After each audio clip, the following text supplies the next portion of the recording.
India market invest মাইন্ডসেটে আপনাদের স্বাগত। যা চ্যানেল নতুন এসেছেন তাদেরগুলো প্লিজ চ্যানেলটাকে সাবস্ক্রাইব করবেন, লাইক করবেন, বেল আইকনটা প্রেস করবেন, তার সাথে অল বাটনটা প্রেস করবেন। নোটিফিকেশনটা কিন্তু সঙ্গে সঙ্গে আপনাদের কাছে গিয়ে পৌঁছাবে। স্যার, এই ভিডিওতে আমরা একটা মাত্র কোম্পানি নিয়ে আলোচনা করতে চলেছি, যে কোম্পানিটা কত চলছে 4377-এ। দেখুন স্যার, এই কোম্পানিটার আমরা যদি এক মাসের চার্ট দেখি, কোম্পানিটা 16% রিটার্ন দিয়েছে। আমরা যদি 6 মাসের চার্ট দেখি, 51% রিটার্ন দিয়েছে। আমরা যদি 1 বছরের চার্ট দেখি, 84% রিটার্ন দিয়েছে। আমরা যদি কোম্পানির 5 বছরের চার্ট দেখি, দেখলে দেখা যাবে কোম্পানিটা 212% রিটার্ন দিয়েছে। স্যার, মার্কেট ক্যাপ কত? অনলি ফর 22,000 crore হচ্ছে মার্কেট ক্যাপ, যেখানে কোম্পানিটা 1.5%-এর ওপরে ডিভিডেন্ডও দেয়।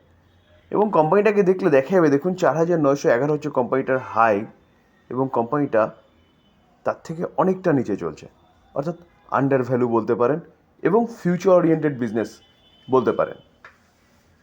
তো স্যার, কোম্পানিটার নাম কি? দেখুন, কোম্পানিটার নাম হচ্ছে ক্যামস, অর্থাৎ computer age management service limited. কী কাজ করে?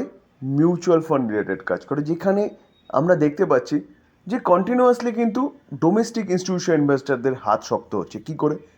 Through mutual fund. কারণ যারা ডিরেক্ট শেয়ার মার্কেট বোঝে না, বা যারা অতটা সময় নেই শেয়ার মার্কেটে দেওয়ার মতন, তাদের বিকল্প ব্যবস্থা হচ্ছে শেয়ার মার্কেটে ইনভেস্টমেন্ট করা যাবে, বা বিকল্প ব্যবস্থা কি? Mutual fund. তো এই কোম্পানিটা কিন্তু মিউচুয়াল ফান্ডকে ম্যানেজমেন্ট করে, অর্থাৎ ম্যানেজ করে। এই কোম্পানিটার মাধ্যমে আপনি মিউচুয়াল ফান্ড করতে পারবেন, সব কিছু করতে পারবেন। তো স্যার, বিজনেস কিন্তু ফিউচার ওরিয়েন্টেড বিজনেস। কেন বলবো?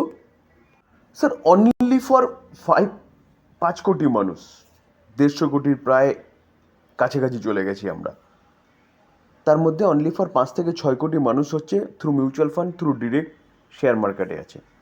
তো ভবিষ্যতে মিউচুয়াল ফান্ড ইন্ডাস্ট্রি আরও বড় হবে। তো স্যার, আরও বড় হলে এই কোম্পানিটা বড় হবে, কারণ এই কোম্পানিটা মিউচুয়াল ফান্ড ইন্ডাস্ট্রিতে কাজ করে। তার পাশাপাশি কোম্পানিটার বিজনেস কিন্তু এখন আরেকটু ডাইভার্সিফাইড হয়েছে। কেন? স্যার, কোম্পানিটা শুধু মিউচুয়াল ফান্ডে যে বিজনেস করছে এরকম ব্যাপার নয়। কোম্পানিটা মিউচুয়াল ফান্ডের পাশাপাশি কিন্তু কোম্পানিটা কী বিজনেস করছে? কোম্পানিটা ইন্স্যুরেন্স বিজনেসও নেমেছে, যেটা অলরেডি কোম্পানিটা কিন্তু IRDA এর কাছ থেকে লাইসেন্স পেয়ে গেছে।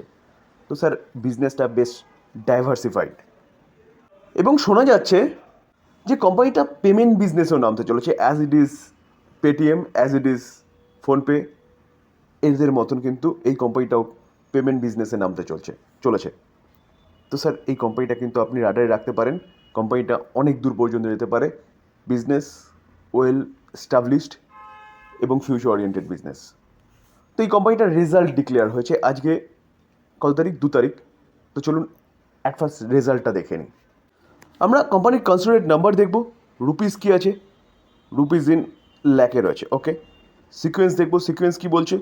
30 জুন 23, মার্চ 24, জুন 24। আমরা যদি কোম্পানিটার ইনকাম দেখি, তাহলে টোটাল ইনকাম বা রেভিনিউ দেখলে দেখা যাবে কি বলছে। 1 বছর আগে 27,097, আগের কোয়ার্টারে 32,188, এই কোয়ার্টারে 34,310। 27টা 34 হয়েছে, 32টা 34 হয়েছে। ইয়ারলি এবং কোয়ার্টারলি ইনকাম বেড়েছে। এবার কি দেখব? এবার হচ্ছে খরচা। তো টোটাল এক্সপেন্সেস দেখলে দেখা যাবে যে 1 বছর আগে 16,977, আগের কোয়ার্টারে 18,732, এই কোয়ার্টারে 20,071। তো ইয়ারলি ইনকাম বাড়ার সাথে সাথে কিন্তু খরচাও বেড়েছে, এবং কোয়ার্টারলিও কোম্পানির খরচা বেড়েছে। তো ইনকাম মাইনাস এক্সপেন্সেস করলে পরে কোম্পানির অপারেটিং প্রফিট পাওয়া যায়, সেটা দেখলে দেখা যাবে। দেখুন, 10,120 1 বছর আগে, 13,456 আগের কোয়ার্টারে, 14,239 এই কোয়ার্টারে। তো কোম্পানির অপারেটিং প্রফিট ইয়ারলি এবং কোয়ার্টারলি কিন্তু বেড়েছে। এবার আমরা কি দেখব? Profit for the period. তো প্রফিট ফর দ্য পিরিয়ড হচ্ছে সব রকম ট্যাক্স ও অ্যাডজাস্টমেন্ট বাদ দিয়ে যেটা মেন প্রফিট, যেটা কোম্পানির ঘরে ঢুকবে, দেখলে দেখা যাবে 7,567 1 বছর আগে, আগের কোয়ার্টারে 10,298, এই কোয়ার্টারে 10,695। 7,500টা 10,600 হয়েছে। ইয়ারলি অনেকটাই জাম্প করেছে, 10,200টাও 10,600 হয়েছে। তাহলে বলা যেতে পারে কোম্পানির যে প্রফিট, সেই প্রফিট কিন্তু যথেষ্ট ভালো প্রেজেন্ট করেছে কোয়ার্টার 1-এ। যেটা স্যার আমরা ইপিএসও দেখতে পারবো। দেখুন, 15.58 1 বছর আগে, 21.07 আগের কোয়ার্টারে, 22.01 এই কোয়ার্টারে। তো স্যার, কোম্পানি কিন্তু রেজাল্ট ভালো করেছে। তো চলুন কোম্পানির সম্বন্ধে জানলাম, কোম্পানির রেজাল্টটা মোটামুটি জানলাম। এবার কোম্পানির ফান্ডামেন্টালটা একটু দেখে নিই। যদি আমরা এই কোম্পানি নিয়ে চিন্তা ভাবনা করি লং টার্ম ইনভেস্টমেন্টের জন্য, তাহলে কিন্তু ফান্ডামেন্টালি আপনাকে সাপোর্ট দেবে কোম্পানি নিয়ে চিন্তা ভাবনা করার, বা কোম্পানির সম্বন্ধে আরেকটু ভালো মতন জানার, বা কোম্পানিটা হোল্ড করার। আমরা যদি কোম্পানির রিজার্ভ দেখলে দেখাবে দেখুন 436, 409, 524, 524টা 626, 835। তো রিজার্ভ কিন্তু কন্টিনিউয়াসলি কোম্পানির বাড়ছে। স্যার লং টার্ম বোরিং দেখলে দেখাবে লং টার্ম বোরিং শূন্য। এইসব কোম্পানির বোরিং সাধারণত থাকেই না। দেখুন শর্ট টার্ম বোরিং হচ্ছে কিন্তু শূন্য। আমরা যদি ক্যাশ অন ক্যাশ ইকুইভ্যালেন্ট দেখি, তাহলে দেখলে দেখাবে কোম্পানির কাছে ক্যাশ ফ্লো কত রয়েছে, 165 করোড়। তো কোম্পানির যে ব্যালেন্স শিট না, সেই ব্যালেন্স শিট কিন্তু 5 স্টার ব্যালেন্স শিট, যেখানে এই কোম্পানি নিয়ে কিন্তু আপনি চিন্তাভাবনা করতে পারেন। স্যার আমরা যদি কোম্পানির রেভিনিউ দেখলে দেখাবে দেখুন 5 বছর আগে 680, সেটা 732, 903, 903টা 949, 1086।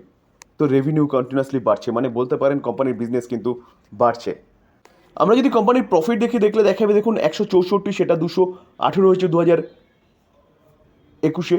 তারপরে 289টা একটু কমেছিল 274 এবং 337।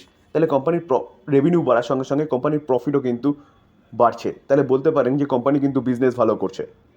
আমরা যদি শেয়ার হোল্ডিং প্যাটার্ন দেখুন জুন 2024 প্রোমোটার শূন্য, প্রোমোটার কিন্তু কেউ নেই এই কোম্পানির মধ্যে।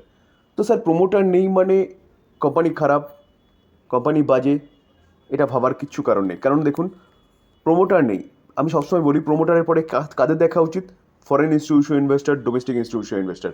ফরেন ইনস্টিটিউশন ইনভেস্টার কত রয়েছে 56.5%, ডোমেস্টিক ইনস্টিটিউশন ইনভেস্টার 19.4%। যেখানে আপনি যদি দেখেন যে ফরেন ইনস্টিটিউশন ইনভেস্টার কন্টিনিউয়াসলি তার স্টেক সংখ্যা বাড়াচ্ছে। দেখুন কত ছিল আগে, দেখলে দেখা যাবে কোনো এক সময় 26% ছিল, সেখান থেকে আস্তে আস্তে বেড়ে কত হয়েছে 56%। ডিআইএস লাস্ট কোয়ার্টার কমছে, ঠিক আছে, তার পাশাপাশি দেখলে দেখা যাবে দেখুন পাবলিকও কিন্তু কমছে। তো সব যাচ্ছে কোথায়, ফরেন ইনস্টিটিউশন ইনভেস্টার।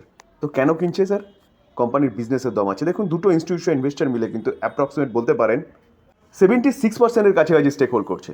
তো কেন হোল্ড করছে স্যার, কোম্পানির বিজনেস। আমরা যদি ইনস্টিটিউশন ইনভেস্টার দেখলে দেখা যাবে দেখুন মিউচুয়াল ফান্ড 12.5%-এর কাছাকাছি স্টেক হোল্ড করছে। 24টা মিউচুয়াল ফান্ড রয়েছে, কানাডা 1.60%, 1.57% সুন্দরম, ইউটিআই 1.5%-এর কাছাকাছি 1.5%, এবং অ্যাক্সেস 1.5%-এর কাছাকাছি। কোটাক 1.30% স্টেক হোল্ড করছে। আদিত্য বিড়লা 1%-এর ওপরে স্টেক হোল্ড করছে। কেন হোল্ড করছে, ফরেন পোর্টফোলিও ইনভেস্টার একটু আগে দেখালাম 53.76% স্টেক হোল্ড করছে। 299টা ফরেন পোর্টফোলিও ইনভেস্টার রয়েছে। তো দেখলে দেখা যাবে দেখুন প্রচুর ফরেন পোর্টফোলিও ইনভেস্টার রয়েছে। কেন রয়েছে, তার পাশাপাশি যদি আমরা দেখি তাহলে দেখলে দেখা যাবে দেখুন ওয়েল নোন যেসব ফরেন ইনভেস্টার রয়েছে, গোল্ডম্যান সাচ বলুন, ভ্যানগার্ড বলুন, গোল্ডম্যান সাচ ট্রাস্ট, তারাও রয়েছে। গভর্নমেন্ট পেনশন ফান্ড রয়েছে, জেপি মর্গান ফান্ড রয়েছে। স্যার তার পাশাপাশি ইন্স্যুরেন্স কোম্পানিও রয়েছে, কত 5.29%, 11টা ইন্স্যুরেন্স কোম্পানি রয়েছে। এলআইসি একাই কিন্তু 4.5%-এর কাছাকাছি স্টেক হোল্ড করছে। কেন হোল্ড করছে স্যার, বুঝতে হবে কিন্তু এতগুলো ইনস্টিটিউশন ইনভেস্টাররা মিলে 73.6%-এর কাছাকাছি স্টেক হোল্ড করছে। কেন হোল্ড করছে স্যার, কেন কথার মানে হচ্ছে, বা কেন কথার প্রশ্নের উত্তর হচ্ছে যে কোম্পানিটার বিজনেস। কারণ স্যার একটু আগে বললাম যে কোম্পানিটার মেন বিজনেস কিন্তু কোর বিজনেস যাই বলুন না কেন সেটা হচ্ছে মিউচুয়াল ফান্ড রিলেটেড। তো মিউচুয়াল ফান্ড ইন্ডাস্ট্রি কিন্তু কন্টিনিউয়াসলি গ্রো করছে। তো মিউচুয়াল ফান্ড ইন্ডাস্ট্রি যদি গ্রো করে তাহলে এই কোম্পানির বিজনেসও গ্রো করবে। তো স্যার এই কোম্পানির যদি বিজনেস গ্রো করে তাহলে অবভিয়াসলি কোম্পানির শেয়ার গ্রো করবে। তো সেফলি ইনভেস্টমেন্ট লং টার্মের জন্য বেস্ট কোম্পানি এই কোম্পানি, যেখানে কোম্পানি যে রেজাল্ট প্রেজেন্ট করেছে সে রেজাল্টও কিন্তু ফাটাফাটি হয়েছে বলতে পারেন। তাহলে আজকের দিনে পড়েছে কেন, দেখুন স্যার পড়ার পিছনে কারণ কিন্তু আমরা সবাই জানি, গ্লোবাল মার্কেট বলুন, নিফটি বলুন, তো তার জন্যে কিন্তু এই কোম্পানিটাও আজকের দিনে পড়েছে বলে এই নয় যে কোম্পানি খারাপ কোম্পানি, বা কোম্পানি এখান থেকে আর উঠবে না। তো স্যার আমি আবারও বলবো যে কোম্পানির বিজনেস দেখুন, বিজনেস দেখে বোঝার চেষ্টা করুন, তারপরে গিয়ে কোম্পানি নিয়ে চিন্তাভাবনা করুন। কারণ নিজের পকেটের টাকা কষ্টের টাকা, তো সেটা সেফলি ইনভেস্টমেন্টই হচ্ছে বেস্ট। তো স্যার ডিসক্লেমার দিয়ে রাখি আমি কোনো বাইসেল রেকমেন্ডেশন দিচ্ছি না। কোম্পানিগুলো সম্বন্ধে ভালো নিউজ পাওয়া যাচ্ছিলো কোম্পানিটার সম্বন্ধে, সেটা আলোচনা করলাম। কোম্পানির ফান্ডামেন্টালটা নিয়ে আলোচনা করার চেষ্টা করলাম, যেটা আমাদের মধ্যে কনফিডেন্ট দেয়, এবং কোম্পানির রেজাল্ট বেরিয়েছে সেটাও আলোচনা করলাম। তো এটা লার্নিং পারপাস। আলোচনা এই পর্যন্ত। যদি ভালো লাগে, যারা চ্যানেল নতুন আসছেন তাদেরকে প্লিজ চ্যানেলটাকে সাবস্ক্রাইব করবেন, লাইক করবেন, বেল আইকনটা প্রেস করবেন, তার সাথে অল বাটনটা প্রেস করে নোটিফিকেশনটা কিন্তু সঙ্গে সঙ্গে আপনাদের কাছে গিয়ে পৌঁছবে। থ্যাংক ইউ, ভালো থাকবেন।